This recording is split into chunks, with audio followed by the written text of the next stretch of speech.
Okay, you're talking about some of the people that you worked with. Joe Yeah. Piscopo. Oh, Piscopo. They have Piscopo. I had to bleep him a couple of times, but Joe, a very nice man. I mean, I keep saying I like all these guys, and it's true because I was very fond of almost all of them. And Joe, at the time, good family man, lived over in Alpine, New Jersey. He was a real Jersey guy. I came from Jersey, so Joe and I got along real well. Good guy. Phil Hartman. Uh, One of the best. I did not know Aykroyd well, but I certainly saw enough of him on repeat. And they used to say that Aykroyd was the glue that held the show together. And of course, the same thing is true of Phil. Uh, Talent like Phil Hartman comes along very rarely. The man could do anything. And he was the nicest guy. And I can remember being up in the production offices and walking by his audience, Bill, come in, I want you to meet Bryn, my fiance, and introducing me to this gorgeous creature. And they went on, I got married, and so on and so forth. And to think that she shot him, just mind-boggling. Lovely, lovely man, and superb talent. Superb. Tim Kazurinsky. Oh, well, he's my favorite. People ask me, who's your favorite? And I say Kazurinsky, and they say, why? And I said, well, he imitated me. They did I forget who started this. Andrew Smith did it. He was the writer. And they invented a censor character named Worthington Clotman, based on my name. And Kazurinsky played me, with the little criminal thing. And it was very funny. And so I've always, and he's a lovely young man too. Another one of the Chicago people. I tell you, the Chicago people and the Toronto people, made that show. Phil Hartman was Canadian. He didn't come from Toronto, but he was from somewhere out west. Yeah. Did you ever have any arguments about the Worthington Clotman character? No. No. Not at all. That was great. It was a wonderful character. Mike Myers. Well, I knew Mike well, just for the year, maybe, and another Canadian. And I always liked Mike because he was always very, very deferential. It became kind of a joke after a while, but I was always Mr. Clotworthy to Mike. So, and again, what a talent. What a talent. Super guy. Eddie Murphy? Oh, Eddie. Eddie was only 19 when he was on the show. And again, never a curse word. He knew, one of the brightest guys I've ever met in my life, Eddie Murphy. He knew he was talented, made the most of it, but he didn't act up at all. And he knew where his bread was buttered, never acted out of sorts. And we'd argue some. He and Piscopo. He got close to Piscopo, and they did a lot. The only time I really got upset with those guys was on the warm-up, because they would do the warm-up for the show to the audience, and it was so vulgar that it was embarrassing. And I'd get on their back about that, and I even wrote a note to my boss. I said, look, we've got guests in here of NBC, and these guys are up here doing this, Laurel and Hardy gay material. Oh, it was just terrible. But anyway, that didn't really go anywhere. I don't remember that they toned it down a heck of a lot, but those were the only arguments I ever had with Joe and Eddie. It was about the warm-up, and that didn't count. Mary Gross. Oh, my favorite lady. I loved Mary. I thought the women had a terrible time on that show. I don't think they didn't quite know how to write for them. And we had some brilliant female writers. You know, we had Rosie Schuster and Betts, and so, you know, some really heavyweights. But in the whole picture of the years I was there, I'm not sure they were treated that well. I thought Mary was very talented and the sweetest person on earth. She and Gilda should have gotten together. It would sweet you out. Dana Carvey. Well, Dana, again, you know, you're talking about superb talent. The first time I met Dana was when he was doing the Mickey Rooney show. Mickey Rooney had a sitcom, the name of which fortuitously escapes me, but he was the grandfather taking care of two young guys. Remember I can't remember the show, but they shot it at NBC New York. It was on tape.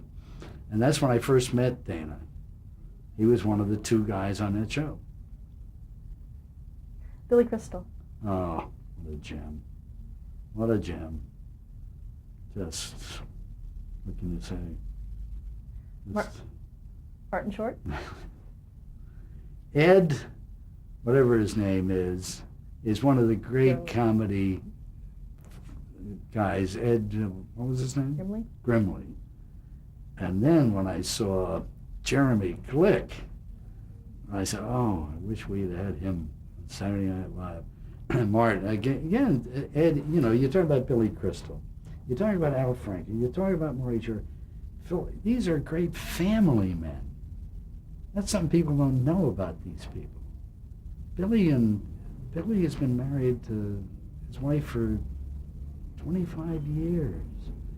Franken's been married. It's a lovely family. I mean, they're professionals, and you don't think of them as just gangsters and so forth, but they have a life, and they're just wonderful. Don Pardo. Pardo. Well, Pardo I saw every week for 12 years, and when Dick Ebersol first came on the show, he was going to change things around. The first thing he did was get rid of Pardo as the announcer. And he brought in very well-known New York announcer, Mel, somebody, you know, very fine man. But it wasn't the same. And Pardo was soon back, because just nobody does it like Pardo. And here's a man who's been around, well, as long as I have, I guess. I mean, he's been a staff announcer, MC on game shows for years and years and years. He has been, Don Pardo and Herb Sargent and I were kind of a triumvirate on the show, because I think we were the only people on the show over 30. May have been 40, but probably 30. And so we had an affinity. We'd been around the block, we and some of the stagehands. But I mean, it's a young people show. Let's face it, it's a young people show. Were you able to sort of socialize with the cast? Rarely. You really can't. I mean, they had a cast party after the show almost every week. They'd pick some place and they'd go there. And I chose not to. I mean, I was the only guy in a suit and tie. I mean, somehow I was the one who had to, whether it was an act or not, I represented the network and so forth and so on. So deliberately, I did not do those things. I mean, the year-end party at the Rainbow Room or something, yeah, I'd go to that, but not these other things. I should also ask you about Dave Wilson, director. Dave Wilson, yes. How closely did you work with him? Well, quite close. Well, in a way. Dave had no say in what I was doing or vice versa, but we were close because I sat right behind him, if that's what you mean, in the control room. But no, we didn't have a working relationship per se. No, my working relationship was with the writers and artists, and some of the production people, but not with Dave necessarily. Yeah, were there a lot of things you had to do from a visual standpoint? Physical comedy, anything like that? Was it something that... Oh, every once in a while there might be something, but they were very infrequent. Very infrequent. I can't even remember any. I'm sure there must have been. Did you find cast members ever trying to do a physical, something that's not written but that was physical but could be inappropriate?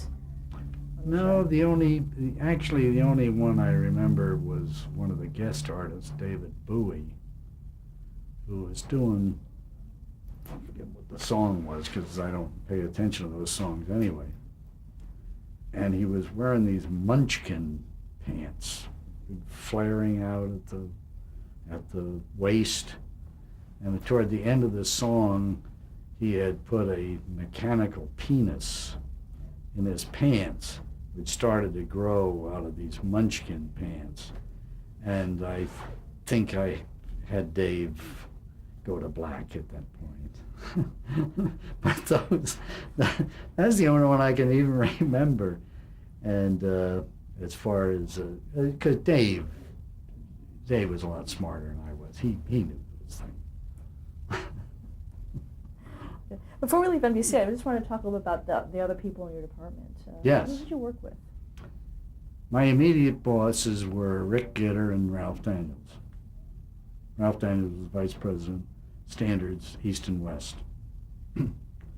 So he was, I don't know whether you've interviewed people like Bill Tankersley or Al Schneider.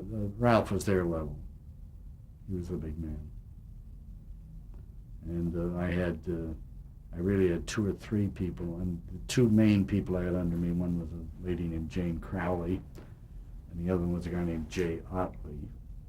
And they worked on other shows. Jay mainly had Letterman, Jane had Cosby, and a few other things. Now, did you have to ever work with any of their shows, anything like that? Oh, sure. Oh, yeah. They're on vacation and whatever. We always had conflicts. Oh, I never did the Cosby Show, but I did read the scripts, and we had soap operas. But Jay had his thing, and I worked the Letterman show frequently. Did the department have any advisors or people that you Well, consulted with? we had some consultants we might call more than enough. We had one man who was our religious advisor, and he was on staff, but he worked on a lot of other stuff too. A guy named Dick Gilbert, been with the Presbyterian Church for many years. In fact, Dick Gilbert introduced me to my wife. I'll never forgive him. No, I'm teasing. No. In 1991, you retired. How did that come about for you? By that time, standards had changed almost totally, as had NBC. In what ways? Well, first of all, we'd been bought by General Electric, and there were changes in the air. Ralph Daniels left. Jay Otley left.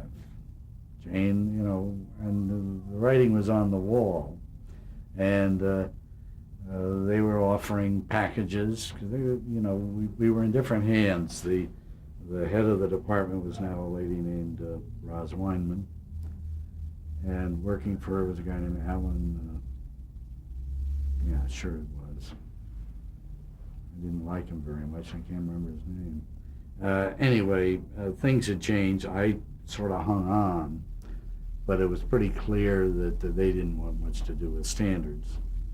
Bob Wright was once quoted as saying, "Who needs standards? Anyone can take shit out of a script."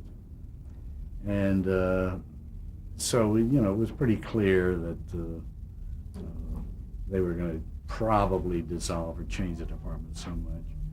So I decided it was time. I was 65. So I went on to other things. So what first of all, talk about those last days. There was a little tribute to you on the episodes. I'll say there was. Lauren came up to me, he said, "You're leaving." He says, "Do you mind if we say a few words. You're fine. So Dennis Miller and Herb Sargent got together, and I don't know where they found this old picture of me. They found an old picture, and they were going to say, our censor for the last 12 years is leaving us, and we're sorry to see him go. Goodbye, Bill, you old jack-off. So I looked at this thing, and of course they were putting me on a spot. They all did it on purpose, as whether or not I'd allow anybody to be called jack-off. Then I figured, what the heck, I wasn't going to be here. I'm leaving. I don't care. Sure, do whatever you want. I have no idea whether they got a reaction to it or not, to tell you the truth, because after that, I just never looked at the show again. They'd ruined enough weekends for me. So I've watched it very, very infrequently, and then usually just maybe the repeats on Comedy Central or something. But it was an experience that I will never forget. It was wonderful. It gave me job security because nobody else wanted to do it because of the hours. And you took a lot of heat. You took a lot of heat. But if you had a sense of humor yourself and didn't take it too seriously, I survived. What did you go on to do? I went on to, well, believe it or not, I am now a presidential historian. I've written 4 books on presidents and one little book on Saturday Night Live and my experiences. But I'm mainly a presidential historian. I have books called, I have one out on George Washington, in the footsteps of George Washington, one called Homes and Libraries of the Presidents, and I tour the country looking at these different homes and meeting with the Park Service and different curators and so forth, and it's been very fascinating. And I've had 4 books published. It's a little different from Saturday Night Live, let's say that. But you kept your hand in it, because I know you said that you consulted with WB. Well, Maury Goodman called me a few years ago, and I was working on these books, and he says that WB is starting up, and they need and I said, well, I don't want to come out to the coast. I'm out of this business. But then the money was pretty good, and I said, well, all right, I'll come out. So I went out for 6 months to set up a little department for them where I was working. At that time, they only had 3 or 4 shows. They only had the Wayans brothers and a couple of others. But, and it was interesting. They put me up at the Oakwood, and I was single at the time, so it wasn't too bad. But I could hardly wait to get back to the presidents, I must say. I had done this before. It was one of those things, gee, I've done this before. I don't want to argue about this language or that. I just didn't want to do it.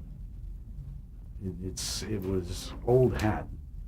How would the standards change from 1979 to, the 90s? Well, I think, as society has changed, I think it's the main thing. There's more acceptance in language, clothing, you name it. The moral change in society, I think, is what's triggered it. And standards has changed with it. Why do you think it became laxer in a way? Well, competition. Competition. Back when we first started, there were 3 networks, period. Now you've got how many networks? You've got HBO, you've got cable, you've got this, that, and the other thing. You got Howard Stern, and so I think that's it. I think it's competition. Do you think that the broadcasters have a responsibility for those airwaves, though? I think responsibility and practicality are 2 different things. I think they're caught between a rock and a hard place. And that's competition again. What about the government's role in it, though, with the FCC? Did you have to deal with them? Ralph did. That was part of his job as head of the department, that he answered to them. If there were things in Congress, he would go down and testify. I didn't get involved with that. But as long as we can, I think we're better off keeping the government out of it. I see they've increased the fines for this depravity of Janet Jackson and so forth. How do you think the public's perception of network integrity has changed over the years? Well, I think the use of the word integrity may be not proper. I'm not sure how much integrity there really is. But I don't think the public much knows the difference or cares. What do you think has been your greatest achievement in the business? Mine? Yours. Mine? I don't know. Working for 45 years and getting paid for it, I guess. I don't know. I don't know that I've made any great contribution to the broadcasting industry, but I appreciate the question. Any career regrets? Anything you wish you Well, had? as I said before, yeah, I have a couple of career regrets. A was ever getting involved with cigarette advertising. I think I look back on that and say, gee whiz, if I'd only known then what am I selling here or being part of selling.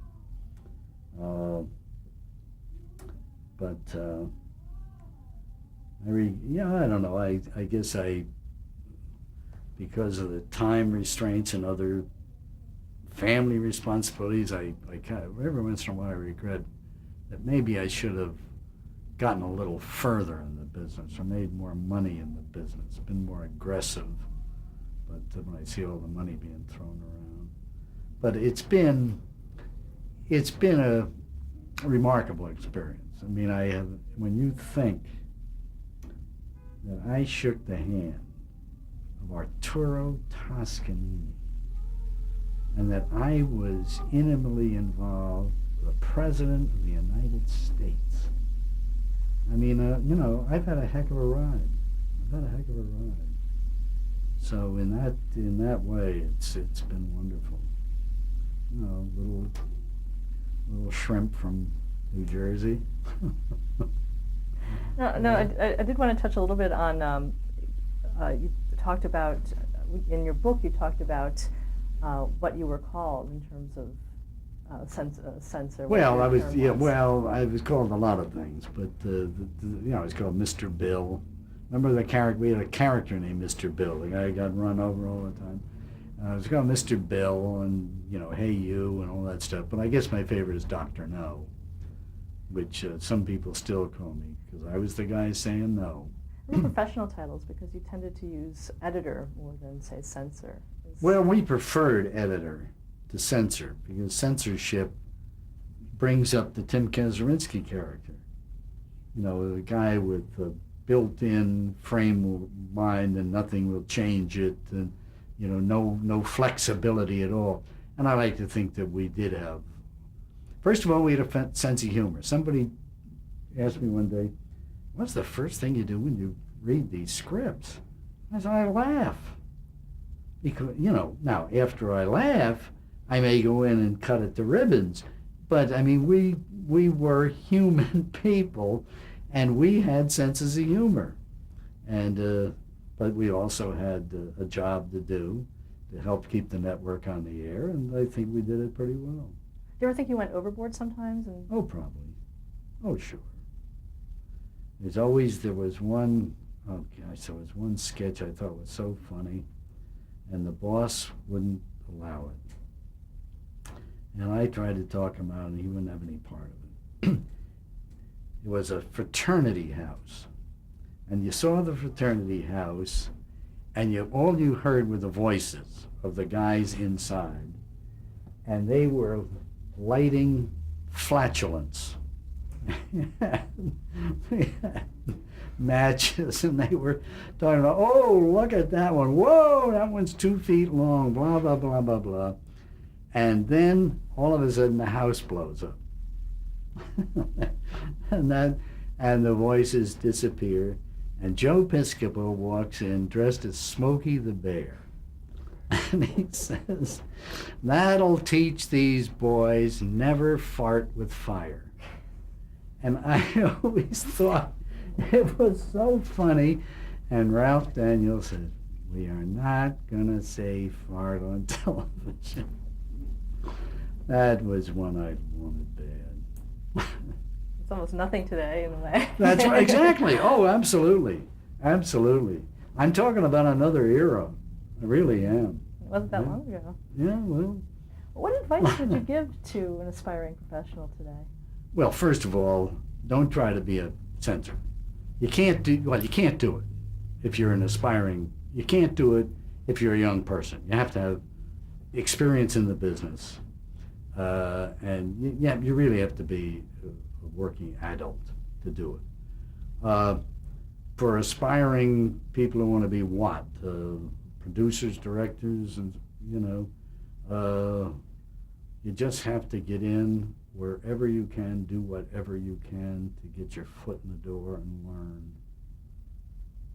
And if you're in college, you just do every conceivable thing within reason to be in every show, do every show. It's a learning experience. What about pushing the envelope? What would you say? Would Someone you- just wants to push that envelope, you know. As a writer, Mhm. Or a producer. believe it or not, there is still standards department. Now, it's pretty loose, and they let you get away with a lot more, but it's nowhere near what we had 15, 20 years ago. So there are restrictions. There are some. I don't know what they are sometimes when I look at TV, but there are some. Last question that we ask everyone is, how would you like to be remembered? How would I like to be remembered? As part of this business, you're saying? How would I like to be remembered?